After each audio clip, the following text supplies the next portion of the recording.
Hello everyone, and welcome back to R Slash TalesFromRetail. And before I start, please let me thank each and every one of you for the amazing feedback on my previous story. I really appreciate it. Now let's go. That time I accidentally took a whole convenience store hostage. This is the most exciting TFR story I've got. This was back in, I want to say 2005, before the proliferation of smartphones, etc. It's about the time I worked at a gas station / convenience store for one whole day and ended up as a manager and a district manager's worst nightmare. I'd taken the job not 2 days before and was told to show up at 7 a.m. on a Monday for training. No big deal, right? The manager, TM, certainly seemed stable enough at the time, but I suppose that's what they say about all the crazies. So, I show up at 7 a.m., bright-eyed and bushy-tailed and ready to get to work. I'm immediately introduced to the young lady, YL, who's been tasked with training me by TM. TM spends the first 20 minutes of my shift not training me, but ranting and rambling about how she just worked a double graveyard and how she's bushed and how this place just sucks her dry. You get the idea. Then she reiterates that YL is going to be with me all day, training me step by step, and is then gone in a puff of smoke. Gone home to get some much-deserved sleep. Leaves her home number on a scrap of paper behind the counter in case of emergencies only. Sensible enough. So we get down to business. YL's shocked that I'm already somewhat register and computer literate, and so takes the opportunity to abandon me in the back room doing a few hours of computer training that I gather is supposed to encompass the entirety of my day. When I finish my computer training, I step out into the main store area to be relieved of duty. YL instead informs me that we're now going to do some hands-on training. Weird, but fine, I guess. I mean, I'm not going to scoff at a few extra hours on my paycheck, so whatever, let's do some hands-on work. The hands-on work goes on for about an hour and a half, bringing my day to about 4.5 hours at this point, until YL pulls me aside and announces with a beaming, crap-eating grin on her face, YL, you know what I think? Yeah, I think F this place. CIB, F this place? YL, yeah man, F it, it's BS anyway, F everything, I quit. CIB, like in 2 weeks? YL, like now. CIB, what? With that, she tears off her smock, lights a cigarette, and walks out of the joint, leaving me to mind the store alone. I don't know how to do cash drops, I don't know how to do most of this crap. I've been here for 4 hours tops, you've got to be kidding me. YL locks the door to the back room, shoves the key underneath the door, and is gone forever. So like the nice young man I am, I call TM's emergency number. The phone rings and rings and rings for maybe 2 minutes straight before she finally answers, mid-snore, with a befuddled, I promptly explain the situation to her and tell her that I need help. She tells me to hold tight and that she's going to call her assistant manager, AM, to come and help. You know where this is going. AM never comes. I'm waiting for another 2 hours and AM never shows up. I call TM back. Same deal. 2 minutes of continuous ringing. She promises something else, hangs up on me. We go through this process 4 more times over the course of 2 more hours when the next person on shift is due to show up anyway. He never shows, naturally. So I call TM until she finally just takes her phone off the hook so I can't call her anymore. This is the part of the story where I start to freak out. I have no other numbers. I know no one else who works here. I am alone. No way to clock out, no way to hide, no way to lock the doors, nothing. Just work. Only work. Forever and ever and ever and ever. I can see that this is how I die. I'm sure of it. I'm in a really crappy, boring version of Final Destination. At this point, I feel the need to call out the dudes who ran the tattoo shop across the street. They'd been coming in for cokes and energy drinks and such throughout the day and had taken a keen interest in my well-being. They were pretty up on the situation and kept me reasonably calm throughout the day. They noticed that I was starting to freak out. Asked me what the situation was. I explained. Just like that, these badasses jump into action, bring me their phone book with all the numbers of the other stores in the area circled, and they go to the local taco cart and get me a plate of tacos and a Coke to keep my strength up. I'm not into dudes, but I considered asking these guys to marry me then and there. Fueled by tacos and sheer unadulterated panic, I start making calls. Other stores are shocked by what's happened, but don't have anyone to spare. They've got no one. But one of them gives me the district manager's, DM, home number. Bingo. I explained the situation to him and listened as he went from perfectly congenial to absolutely terrified. He tells me, I'm coming down there to personally relieve you from your shift. But then he says the perfect combination of words to set me off. But I'm going to need about an hour and a half. Is that okay? Welcome to my breaking point. I begin to shout and shout and shout. No, that's not all right. Tell you what, DM, either you get down here in half an hour, or I'm going to open the cash registers, the safe, turn the gas pumps on unlimited run, and go home. Is that what you want? Free gas and free money for everyone who comes into the store until there's no more money? Is that what you want? DM, I'll be there in 20 minutes. I now see what's happened. I've officially been taken hostage by the store. I have taken it hostage in return. I am now the crazy person in the situation. I'm the movie bad guy. I'm the one making demands. But you know what? He got there in 15 minutes flat. And you know what? He was very nice, all said and told. He apologized profusely, even helped me actually kick in the locked backroom door so I could clock out all proper-like. It's 10:30 p.m. Finally. But then, TM, in her pajamas, eyes bloodshot and wild, murderous and back from the dead like the last bad guy in Die Hard, comes storming into the store, screaming at DM, who had apparently gotten her to answer her phone during his trip over. TM, DM, how effing dare you tell me how to run my store? I swear to F, you've been telling me what to do for too long now, and I'm telling you for the last time. DM turns to me as TM is shrieking, and he says something that makes me start laughing like a psychotic. DM, go home, CIB. I got this. Crap, you don't have to tell me twice, amigo. I'm gone. When I get to the door, finally he calls after me and says, I really hope this doesn't affect your future with the company. I never went back. If you don't give me my computer, I'm gonna call the cops.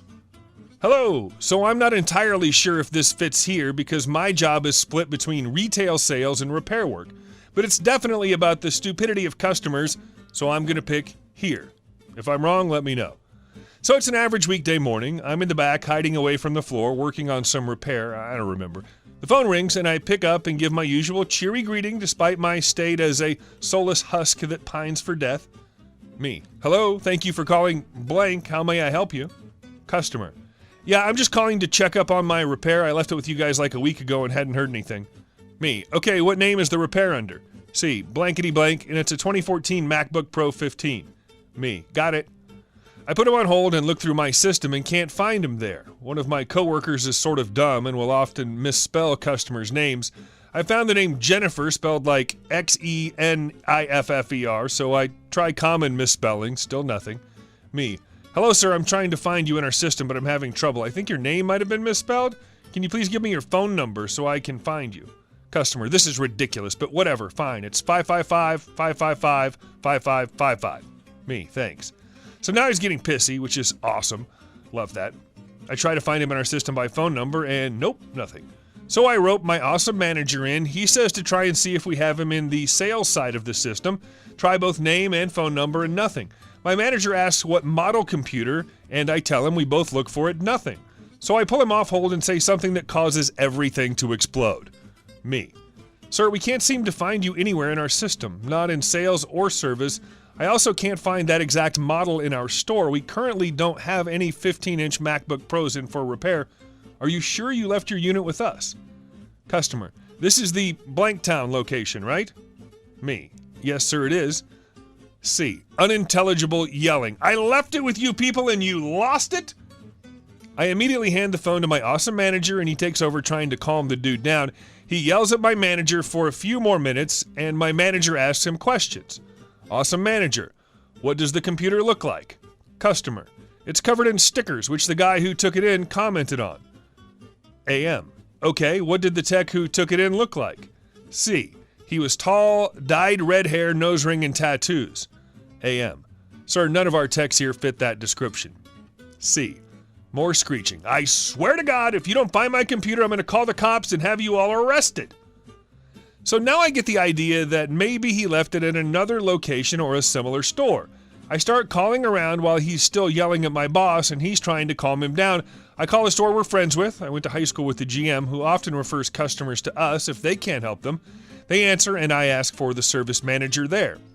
Me, hey blank, got a weird question.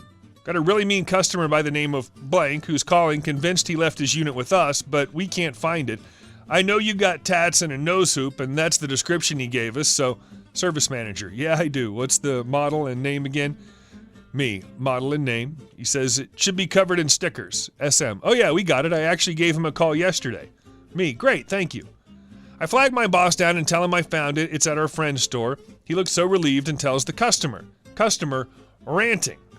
Awesome manager, sir, I just got word that we found your unit. C. About time. AM. Yes, it's at friend's store, and they actually recently gave you a call to ask if you wanted to proceed. C. Rude. Hangs up. We both looked at each other and just laughed about how stupid and rude he was, and couldn't wait to text my GM friend about the stupid customer they had incoming. No, you can't have his change. I worked as a grocery store cashier in the early 90s. Most of my difficult customers were simply confused senior citizens. Florida. But one heck of a Karen sticks out in my memory. Also one roid rager, but another day for him. We were down the street from a sports center where a number of pros trained. They shopped with no issue until one got himself into big tabloid trouble. He was always great, but the paparazzi were not. While he was shopping, my coworker came back from her smoke break to report Pap outside. Pap got frisky and came in. That was strictly against company policy, but Pap was a butt about it. He wound up screaming assault when our manager wouldn't let him further into the store. I headed back to give Athlete a heads up, offered to let him leave out the back. He handed over 2 20s and said to keep the change. I went shopping for duplicates of his stuff so I could ring it up and not mess up inventory. Also, I had no idea how else to handle getting the money into the store coffers with my register coming up way over bad metrics. When I finished ringing it up, Karen appeared out of thin air. She wanted to know what I was doing. I explained. She saw me put the money in the register and make change. I was legit not sure what to do with it. I couldn't take tips, only baggers. My manager was still arguing with the Pap and waiting for the cops. I set it to the side and turned to Karen to figure out what she wanted as her stuff wasn't on the belt. Karen wanted to know what I was going to do with that money and why it wasn't secured in the register. Was I stealing it? I explained. She demands, give it to me. I was a no on that. I didn't know what I was supposed to do with it, but not give it to Karen. She started having a screaming fit that I was stealing from the store and tried to grab the cash. I snatched it up first and stuffed it in the charity bin, figuring that would end that. Nope. She kept screeching and tried to open the charity bin for her money. 2 cops arrived about then and split up between the incidents. Karen's story changed as soon as she saw the cops, also her demeanor. Suddenly, she was super sweet. That was her stuff I just rang up. Now I wouldn't give it or the change to her. I'd stuffed the change in that bin and she was just trying to get it back. I needed to be fired and arrested. Meanwhile, Karen still had a full cart right behind her. I suggested pulling the security tapes. The cops liked that idea. Karen kept smiling sweetly and telling me how I was about to learn what it's like to get fired. I should have given her the money. It would have been no skin off my nose, but now she's going to destroy my life. I have to listen to this crap for quite a while because Pap is screaming First Amendment and it takes time for the security tapes to be pulled and reviewed. Sure enough, I can be seen arriving with a basket money well before Karen shows. She sputtered and insisted both were hers. She was shopping for a friend and I'd been helping her. They pulled more tapes. I was never anywhere near Karen while she was shopping. The cops looked to my manager. Does he want her arrested or escorted out? Our national never liked to approve bans from the store without arrests, so arrest. Karen flipped out, screeching that she'd never touched the money or the stuff. She'll sue. Karen and Pap left in cuffs. They got to share the back of a police car. I think they deserved each other. I don't know what charges, if any, stuck for either of them. Security footage and statements were taken. At least it completely ruined both their days, and we had their cars towed. Lady asked me where an item is, but then doesn't believe me. A little intro. As mentioned in my previous story, I've been working in a clothing retailer for a few months now, 8 or 9, and my role is to support the shop floors wherever some extra staff is needed, which in the last few months has been in the ladies section. So I've been all over that section, getting to know where everything is, so much that when a colleague needs to find something, they usually ask me.